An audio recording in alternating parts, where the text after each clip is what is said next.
నేను చిలకల శ్రీనివాస్ యాదవ్ బీసీ సంక్షేమ సంఘానికి రాష్ట్ర ప్రధాన కార్యదర్శిగా ఉన్నాను.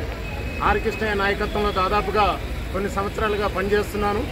స్వతంత్రం రాకముందు బీసీలు చాలా బానిసలుగా జీవించారు. స్వతంత్రం వచ్చిన తర్వాత బీసీల్లో మార్పు జరుగుతుందని ఎంతగానో ఆలోచన చేయడం జరిగింది. స్వతంత్రం వచ్చిన తర్వాత కూడా ఏమాత్రం కూడా బీసీలకి న్యాయం జరగలేదు.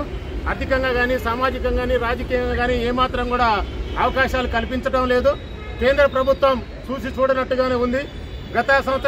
గతంలో కేంద్ర ప్రభుత్వం దాదాపుగా 48 లక్షల కోట్ల బడ్జెట్ రిలీజ్ చేసినా కానీ బీసీలకు కేవలం 2300 కోట్లు మాత్రమే రిలీజ్ చేశారు.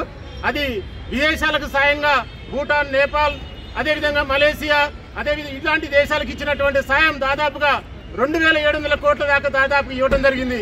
ఆ విదేశాలకు ఇచ్చినటువంటి సాయంలో కనీస భాగం కూడా 2300 కోట్లు దేశంలో ఉన్నటువంటి 80 కోట్ల జనాభాకి ఈ విధంగా ఏందన్నమాట శాంక్షన్ చేయడం జరిగింది. కేంద్ర ప్రభుత్వం ఏమాత్రం కూడా బీసీల గురించి ఆలోచన చేయడం లేదు. కేంద్ర ప్రభుత్వంలో ప్రతిదానికి కూడా మంత్రిత్వ శాఖలు ఉన్నాయి, కానీ 80 కోట్ల జనాభా ఉన్నటువంటి బీసీలకి ఏమాత్రం కూడా మంత్రిత్వ శాఖ లేదు. కేంద్ర ప్రభుత్వం ఎమ్మటి ఆలోచన చేయాలి, మంత్రిత్వ శాఖలు ఏర్పాటు చేయాలని తెలియజేస్తున్నాం. అదేవిధంగా చట్టసభల్లో 50% రిజర్వేషన్ కల్పించాలని కోరుతున్నాం. గత ప్రభుత్వం రాష్ట్ర ప్రభుత్వం స్థానిక ఎలక్షన్లో దాదాపుగా 42% ఉన్నటువంటి రిజర్వేషన్ ని దాదాపు 32% ఉన్నటువంటి రిజర్వేషన్ ని 23% కుదించడం జరిగింది. దాదాపు 18% వరకు కూడా తగ్గించడం జరిగింది. ఇప్పుడు మేము డిమాండ్ చేస్తున్నాం, రాష్ట్ర ప్రభుత్వం దాదాపుగా చట్టసభల్లో 50% రిజర్వేషన్ కల్పించాలని తెలియజేస్తున్నాం. అంతేకాకుండా నిధుల విషయంలో కానీ అదేవిధంగా ప్రజాప్రతినిధుల విషయంలో కూడా రిజర్వేషన్ కల్పించాలి. విద్యార్థులు ఎంతగానో చదువుకున్నా కానీ వాళ్ళకి ఏంటంటే ఉద్యోగుల విషయంలో రిజర్వేషన్ అనేది సరిపోకపోవడం వల్ల మా రిజర్వేషన్ అనేది తగ్గించడం వల్ల మాకు ఏమాత్రం కూడా న్యాయం జరగటం లేదు. అందుకోసం ఏందనమాట మా అన్న ఆర్ కృష్ణయ్య గారి ఆధ్వర్యంలో పెద్ద ఎత్తున నిరసన జరుగుతున్నాయి. ఇన్ని సంవత్సరాలు దాదాపు స్వతంత్రం వచ్చి 76 సంవత్సరాలు అయినా కానీ బీసీలకు ఏమాత్రం కూడా న్యాయం జరగటం లేదు. చట్టసభలో చాలా వెనుకబడి ఉన్నాం. 50% రిజర్వేషన్ కల్పించాలని ముఖ్యమంత్రి పదవే కాదు, కనీసం ఉప ముఖ్యమంత్రి పదవి కూడా లేకపోవడం అనేది చాలా బాధాకరమైనటువంటి విషయం. దేశంలోని దాదాపుగా 7% ఉన్నటువంటి దోపిడీ వర్గాల వాళ్ళే మొత్తం కూడా దోచుకుంటున్నారు. మా రిజర్వేషన్ అంతా కూడా దోచుకుంటున్నారు.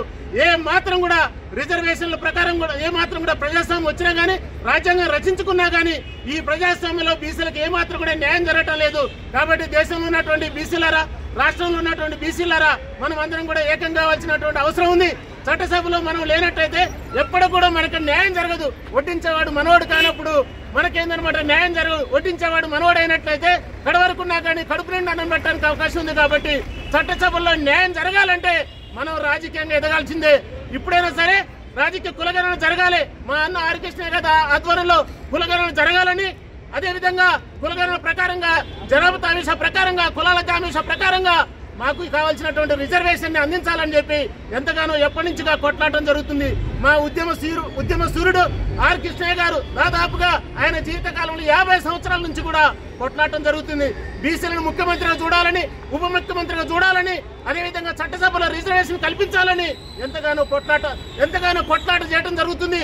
అంతేకాకుండా బీసీలకు సంబంధించినటువంటి విద్యార్థులకు ఈ మాత్రం కూడా న్యాయం జరుగుతుందంటే మా అన్న ఆర్ కృష్ణయ్య గారి ఉద్యమం ఫలితంగా, మేమందరం ఉద్యమం ఫలితంగానే ఈ మాత్రం కూడా న్యాయం జరుగుతుందని కోరుతున్నాం. ఇప్పుడు కూడా ప్రభుత్వాలు డిమాండ్ చేస్తున్నాం, మా బీసీలకు 50% రిజర్వేషన్ ఇవ్వనట్లయితే కుల గణన ప్రకారం, జనాభా ప్రతిపాదిక ప్రకారం మాకు కావాల్సిన రిజర్వేషన్ మాకు ఇవ్వనట్లయితే దేశం మొత్తం కూడా అగ్నిగుండంగా మారడానికి అవకాశం ఉంది. ఖబర్దార్ కేంద్ర ప్రభుత్వ, రాష్ట్ర ప్రభుత్వ ప్రజాప్రతినిధులారా, ఇప్పటికైనా మీరు ఆలోచన చేసేసి చట్టసభలో 50% రిజర్వేషన్ కల్పించాలి. ఇక జరగబోయే స్థానిక ఎలక్షన్ లో మాకు కావాల్సినటువంటి రిజర్వేషన్ మీరు తప్పనిసరిగా అమలు చేయాలని కోరుకుంటాను. జై బీసీ, జై జై బీసీ.